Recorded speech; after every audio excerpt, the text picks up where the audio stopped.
Assalamu alaikum, urmetli seyirciler. Haberler informasyon takımı sonka adesiler hakkında Oslep kalarında tarif edecek bugün programımızda. Ahmetjit Jankoy yolunda dehşetli kazada 3 adam vefat etti ve 5 adam zarar gördüler. Ahmetjit kasabasının sakinleri yerli memurlarga öz meseleleri haqda bildirdiler. Yaltada delfinariy bozulup başlandı. Yazıcı Şevket Keshvedinov Nesir жиынтығын taqdim etdi.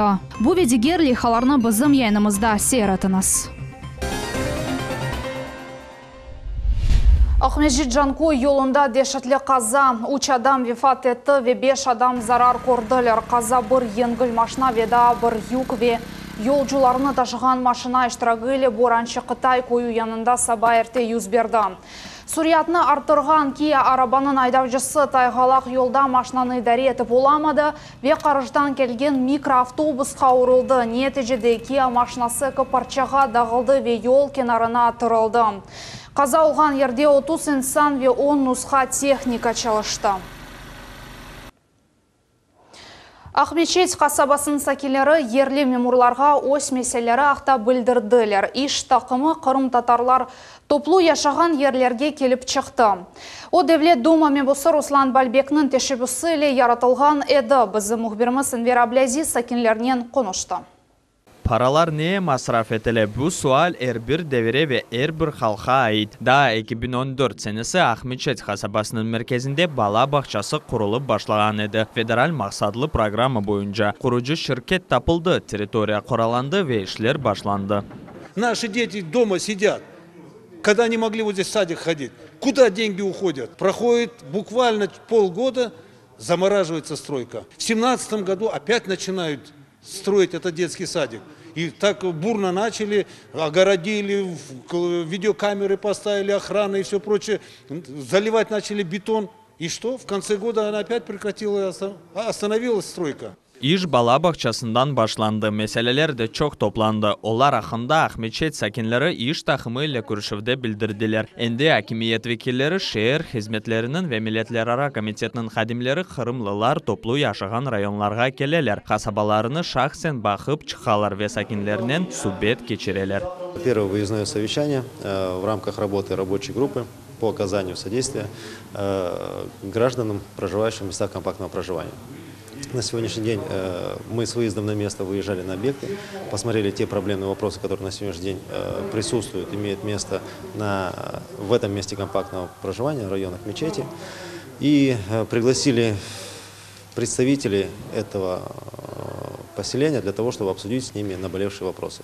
Tatyana Fedorkova aytqanına göre o mındayında 28 yıl devamında yaşay, su ve yarıqını ozu keçirdi. Hepsi sakinler de kommunikasiyalarını özleri keçireler. Endi onlar mikrorayonda asfalt peyda olacağını bekleyler. Yollarını kurmak için başta kanalizatsiyalarını geçirmek gerek. Memurlar kasabalarga kelgenini kadın begine. O kaydetti ki bu yol suallerinin çözülüvüne imkan verir. Вот такие именно выезды, когда собираются представители инициативных групп, они больше имеют, как говорится, решение конструктивных вопросов, чем просто обычные исходы граждан. Потому что инициативная группа, она владеет уже предысторией. Вопрос, как правило, решается не один год.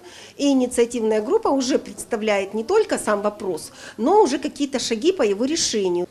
Böyle grupalarının çıkışları Kırım'da daha yakında çalışıp başladı. Tecrübe göstergeni gibi bu yol semirli olganını isbatlay, çünkü daim 100 kere işitmekten bir kere görmek yaxşıdır. Enver Ablaziz, Dmitri Nizavoy, millet için. Kırım sahili yanında Amerika Koşma Ştatlarının pilotsuz uçağı göründü. Belli olganına göre sabah Siciliyada Sigonella aviabazası yanında Amerika Koşma Ştatlarının pilotsuz uçağı uçup çıktı.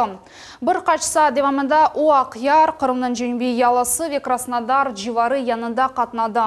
Kompleske radar hem çeşit optik sensorlar kire bundan gara ayrı noktalarını görmek, anda istihbarat geçirmek ve malumatını bazaga saniyede 50 megabit suriyat ile yetkizmek mümkün.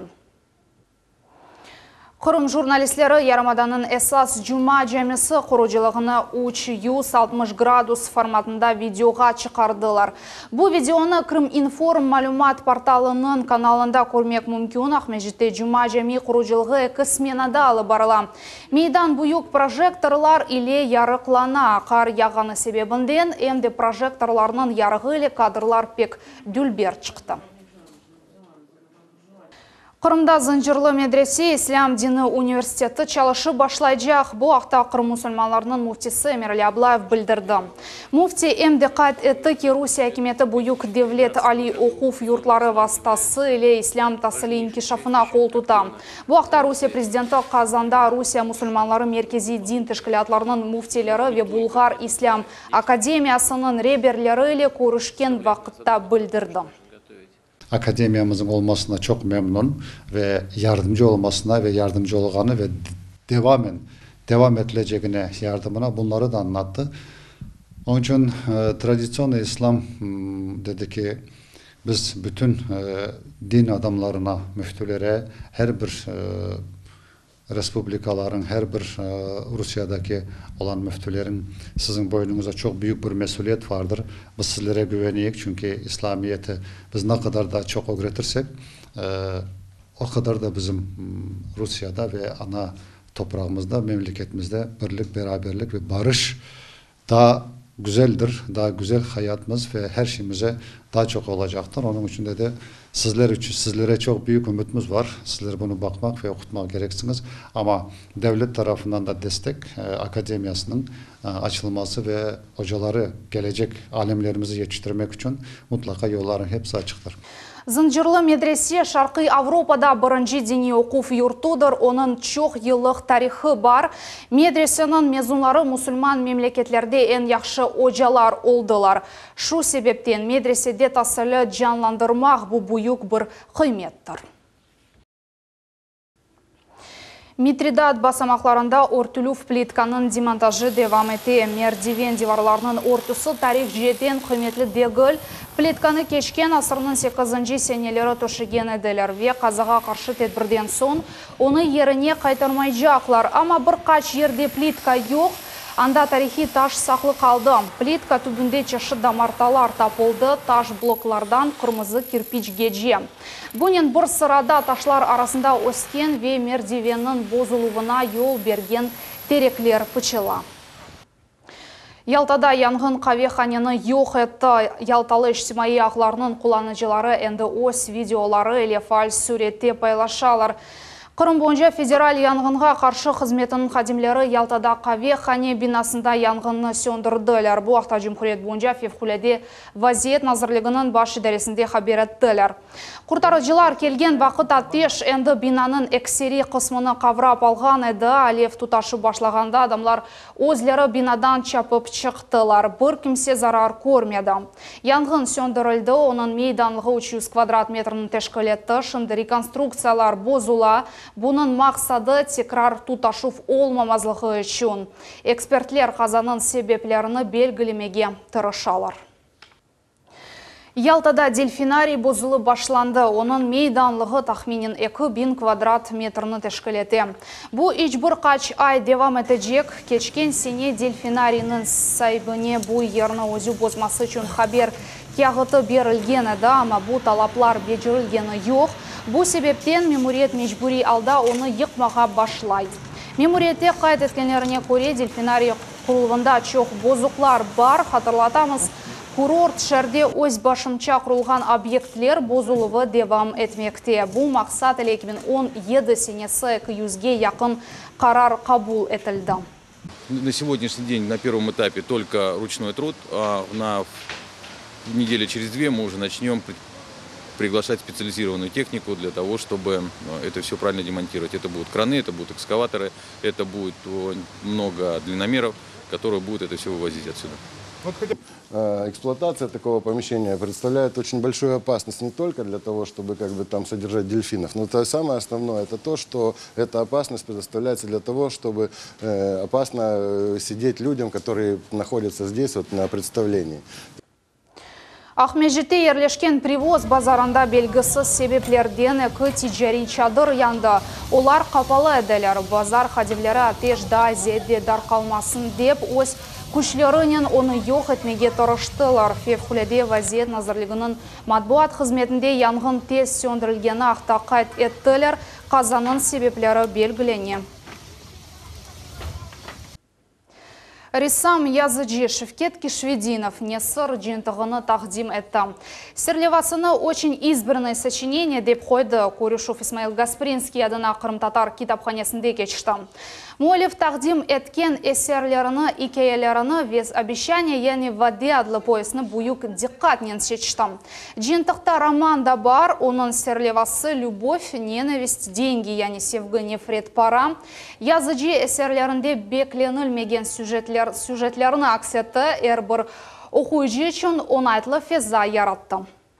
Моя задача, конечно, сделать так, чтобы сборник «Очень избранное сочинение» нашел как можно больше отклика среди публики читающей. И вот сегодняшнее мероприятие – это первый шаг навстречу знакомству публики с книгой и, может быть, знакомству со мной как автором. Холокост вези маневелик. Более серлевалы матбуат конференция балалар ве студентлер üçün кечералды. Тедбір Холокост құрбанларының халқара хатыра күніне бағышланды. Конференция кетшатында эсерлерінің фото ве видео малземелері қолданылды. Курушевның мақсады олюм лагерлерінден болынған вақыт ұрықтан түшмейіп ғалебеге ишанған инсанларының тарихыны әрбір кішіге еткізмек. Нюрнберг жеряны малземелері бойынша Европада Холокост деварінде 6 миллион ехуди өлдірілген еді. Почему 27 января назначено? Потому что это день, когда в 1945 году был освобожден самый страшный лагерь смерти Аушвиц-Биркенау Освенцим. Хорошо, вот я смотрю в зал, что здесь очень много молодежи, очень много детей. Дело в том, что ветераны, которые пережили страшную войну, ветераны, которые пережили Холокост, которые были узники лагерей, к сожалению, их остается все меньше и меньше. И очень важно, чтобы вы, те, кто должен строить будущую жизнь, свою новую жизнь, знали те страшные события, чтобы вы понимали, что такое Холокост, чтобы Аджимушкайда музей комплексы абаданлаштырыла, анда иш қайнайынды плитка қойылды модель конструкциялар ерлештірі. Комплексның кырышы ве оның янындаки территория плитка еле тошылды. Бұндан ғары шымды бірқач модуль конструкция ерлештірілі. Оларда кассалар ерлеші жек, ерішелері сақламақ үшін ода ве санузел абаданлаштырыла жақ. Бұнен бірге МД комплекске алып келген елінің тамиры де беджірілі, яны бордюрлер де кетірілді. Музей реберлігінің огдекі планларында қоралар ерлештірілуі комплексінің қавилештірілуі. Эвелина Блёдансының балаларға ойынжақ бағышла адлы акциясы бүгін өмірге кечірілді. 5 кубометрінден зеде бала ойынжақларыны ве Гузель Кейв. Бақшысара интернат мектебінің талебелері үшін бүгін ақықый байрам. В Крыму находится самая длинная трамвайная линия, троллейбусная линия вообще в мире. Бу миниатюралар бақчасында әдеттен тыш экскурсия туфған ернің тарихына бераздалув. Интернат мектебінің талебелері үшін Бақчысарай миниатюралар паркның сайбы. Бегерлеме бұслар ахихи байрам яраттылар. Мында яздедеве хар хыз дауылды. В лесу родилась елочка, сонно росла. Бүгін Бақчысарай интернат мектебінің 50-ден зияде талебесі айванларға өз қолларынан аш берділер. 16 яшлы Марлен Миналиев бұл мектепке 8 ел әвелсі оқырады. Оғлан айтқанына көре, оның ана бабасы бір-бірінен тіл тапмай, баланы етімханеге йолладылар. Шымды бұл егетінің ән бұйық арзусу туғанларының көрішмектір. Айванларды да пек севейдей. Не видел, как люди кормили животных, потом я смотрю, люди кормят, и я начал за ними тоже повторять. Фекереттіріде ойынлар, машначықлар, китаплар, шақ ойынчақлар бұлар эпысы қырымлыларының күчінен топланды. Бақчаның мүдеріне бойле ғайы чоқтан тап 3 ел әвелсі пейда олды. Ама яқында бақчаға Эвелина Блёданс келгені бұл ғайының әмелге кечірілівіні тезлештірді. Білі актриса ве телевизион алып барыжысы радио, телевидение ве чтимай аяқларда балаға ойынчақ бағышлас. Серлевалы хайрия акция ақта тариф әте. Мы только делали скидку жителям Крыма и принимали игрушки, собирали их, аккумулировали. Порядка 5 кубических метров игрушек было собрано. игрушки, как есть и маленькие по 100 рублей, есть такие, которые по 20 тысяч, есть пушистые игрушки. Балалар үшін идеялар буюк хуванч дохырдылар, әрбірі бегенгенini сечті. Я люблю большие игрушки. Я его в спальне он у меня будет в спальне стоять. Я выбрала куклу, кружку и еще одну куклу. Спасибо Евелине. Такая красота, тут покормили животных, тут очень интересно. Конечно, я первый раз в парке миниатюр пришла, но тут очень весело. Вот, такое настроение, приятное все. Спасибо, конечно, всем. Мы сегодня приехали в парк и нам подарили много подарков. Тешкилетчилар эминлер бу акция әр ел кечерележек. Келечек сефер оларда чоқ балаға бөле ұнытылмас экскурсия бағышлажақлар. София Шукурова, Аким Бекиров, Миллет үшін. Ақмежетте Русия студентлер күніне бағышланған бұз тайлақта ярыш кечті. Ярмаданын Чешит Али оқу юртларындан 12 тақым лидер кубогыны қазанмақ үшін күрештілер. Иштиракчилерге 5 критерий бойынша жюри қимет кесті. Бұл тезлік, күч, баланс tutув, мергінлік ве интеллект. Собираем комитеты спортивные для того, чтобы как-то организовывать ребята, проводим какие-то состязания увлекательные, чтобы было интересно студентам. Как говорят, миром правит спорт. Молодежь более привлекать к спорту, занятия спортом. Мне кажется, это очень важно сейчас, чтобы молодежь отрывалась от социальных сетей, выходила, принимала участие в таких подобных мероприятиях. Побольше было бы таких мероприятий, будет все классно. Молодежь – это, скажем так, основная сила, которая сейчас несет свои какие-то новые идеи, новые знания. Вот, основная двигающая сила. И как бы нас важно привлекать, скажем так, завлекать такими интересными мероприятиями, потому что каток – это, в принципе, для молодежи развлечение. Кубок лидера адлы студентлерінің миқиязлы турниры Путин Тимейш Симай әрекеті тешкіл олынды. Владимир Путиннің президентлік намзетіне қол тұтмақ үшін яратылды. Бүгінгі күнде Қырымда спорт муафақиет еле инкишаф ете, тек Русиялы Қырымда бұл мақсатларға малия айрылып башланды.